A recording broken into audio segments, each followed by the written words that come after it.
नमस्कार. मी संतोष कोले पाटील, जालना लोकसभेचे नेते, बुलंदशहरीचे पक्षप्रमुख, सध्या छत्रपती संभाजीनगर. आज दिनांक 6 जानेवारी 2024. आजचा दर्पण दिन आहे, पत्रकारांचा वाढदिवस असतो आणि आम्ही खूप बंद करतो. सर्व दर्पण दिनानिमित्त पत्रकार बांधवांना शुभेच्छा सर्व करतात. आणि अशा टायमाला सुद्धा मी सांगितलं आहे अगोदर की भारतामध्ये कुठेही गरीब शेतकऱ्याची जिथं अन्याय असेल तिथं बुलंदशहरीला लाथ मारेल आणि सामान्य शेतकऱ्यांना न्याय मिळवून देण्याचं काम करेल. आता गंमत अशी आहे की या ठिकाणी माननीय विभागीय आयुक्त साहेब, छत्रपती संभाजीनगर, औरंगाबाद, विषय कलम 39(1) महाराष्ट्र ग्रामपंचायत अधिनियमाने प्रकरणात कारवाई करत नसल्याने आपल्या कार्यालयासमोर दिनांक 2/9/2024 रोजी आमरण उपोषण बसत आहे. ग्रामसेवक, सरपंच, उपसरपंच, ग्रामपंचायतीचे सदस्य यांच्यावर कारवाई करून पदावून कमी करण्यात यावी. उपोषण करत श्री भगवान लक्ष्मी कांबळे, राहणार शिंगी, नागा, तालुका शिरगाव, जिल्हा हिंगोली. हे गाव जिंतूर आणि रिसोड मार्गावर येतं आहे, बरोबर आहे कधी? अच्छा. तर आता या विषयावरती इथं तर किती दिवस चालू करतो बरं, मला तुम्ही सांगा, या उपोषणामध्ये शासनाचे कलेक्टर, कमिशनर, आयुक्त कोणी आला का तुम्हाला भेटायला? नाही आलं ना? अच्छा. पालकमंत्र्याचा फोन काही नाही, आमदाराचा फोन काही? अच्छा. बरं, काय हकीकत सांगा, तुम्हीच बोला, आम्हाला सांगा. ही बुलंदशहरीला आपण बघा प्रत्यक्षात हकीकत काय चालली शेतकऱ्यावर. महाराष्ट्राचे मुख्यमंत्री एकनाथरावजी शिंदे, विरोधी पक्षनेते अंबादासजी दानवे आणि विधानसभेचे विरोधी पक्षनेते सन्माननीय वट्टीवारजी. बघा या महाराष्ट्रात काय चाललंय, सांगा साहेब, बोला. स्वागत आहे टीव्हीवरच आहे, तुमचं मत सांगा, काय अन्याय झाला? आम्ही जवळपास 2 वर्षापासून या आयुक्त कार्यालयात मुख्य कार्यकारी अधिकारी साहेब यांच्या कार्यालयात डिटेल घेऊन राहिलाच असतो. 1/3/2022 अपर विभागीय आयुक्त औरंगाबाद यांना हेर चौकासाठी अहवाल कार्यकारी अधिकारी साहेब, जिल्हा परिषद हिंगोली यांच्याकडे पाठवला. त्यांनी जवळपास 9/10/2023 हा अहवाल मुख्य कार्यकारी अधिकारी साहेब, जिल्हा परिषद हिंगोली यांनी 9/10/2023 इथं 3 महिने होऊन सुद्धा याच्यावर आजपर्यंत काही ऐका यांचं असं म्हणणं आहे की वरील विषयानुसार विनंती अर्ज सादर करतो की मी आपल्या कार्यालयात ग्रामपंचायत शिंदगी नाका येथील सरपंच सदस्य यांच्या विरुद्ध महाराष्ट्र ग्रामपंचायत अधिनियम कलम 39(1) तक्रार अर्ज दाखल केला आहे. सदरी प्रकरण तक्रार अर्जाच्या अनुषंगाने आपण यापूर्वी विभाग आयुक्त औरंगाबाद यांच्याकडे 21/10/2022 रोजी पाठवलेल्या अहवालावरून माननीय विभाग आयुक्त औरंगाबाद यांनी फेर चौकशी करून 1 महिना अहवाल सादर करण्याची आपणास दिनांक 1/2/2023 रोजी आदेश केली आहे.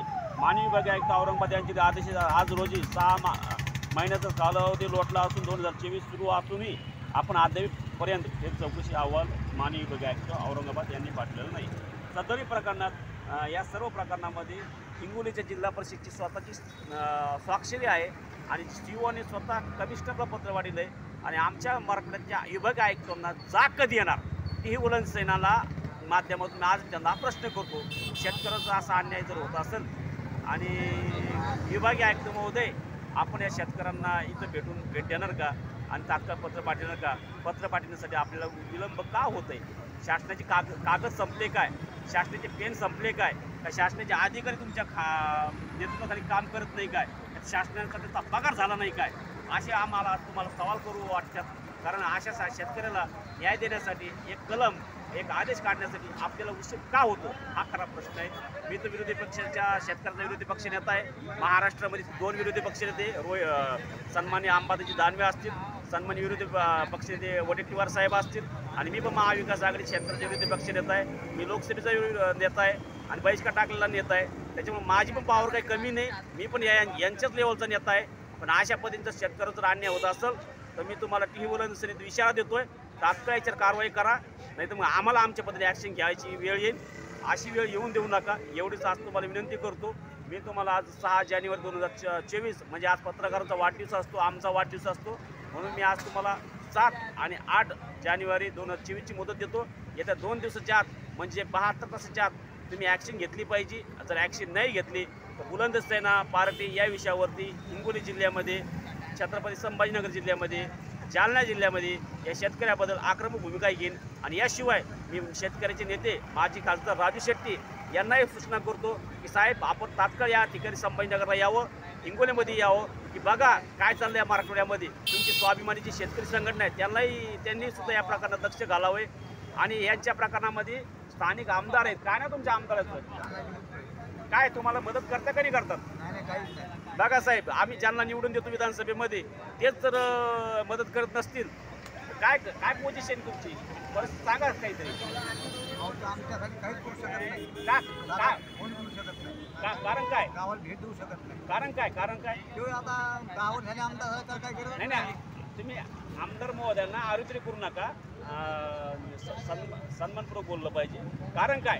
आणि आमदार साहेबांना हां आढळ विनंती केली, हां साहेब आमच्या गावाकडे लक्ष द्या. आता झालेलं आहे. आमदार साहेब मी तुमचं गाव आणि तुमचं पाहत होता आम्हाला काही अच्छा, एकच गाव आहे का तुमच्या गावात मतदान नाही झालं त्यांना? आमच्याकडून भरपूर मतदार झालं, आमच्याकडून पाहुणा अच्छा, पाहुणे असून सुद्धा तुमच्या गावात लक्ष देत नाही. लक्ष देत नाही आमच्याकडे. बघा, मी तर आमदार महोदय साहेब, मुख्यमंत्री साहेब तुमच्या मतदारसंघातले शेतकरी आणि ते सर्व ग्रामपंचायत सदस्य पण आहेत. काय नाव काका तुमचं? रामराव काय काय यांचा प्रॉब्लेम आहे? त्यांचा प्रॉब्लेम तेच आहे साहेब, ते बोलत पण नाही. 2 जागा आम्ही गेलो त्याच्याकडे. अच्छा म्हणजे तुम्ही तुमचं गाव पाहता, आम्हाला काही एकच गाव आहे.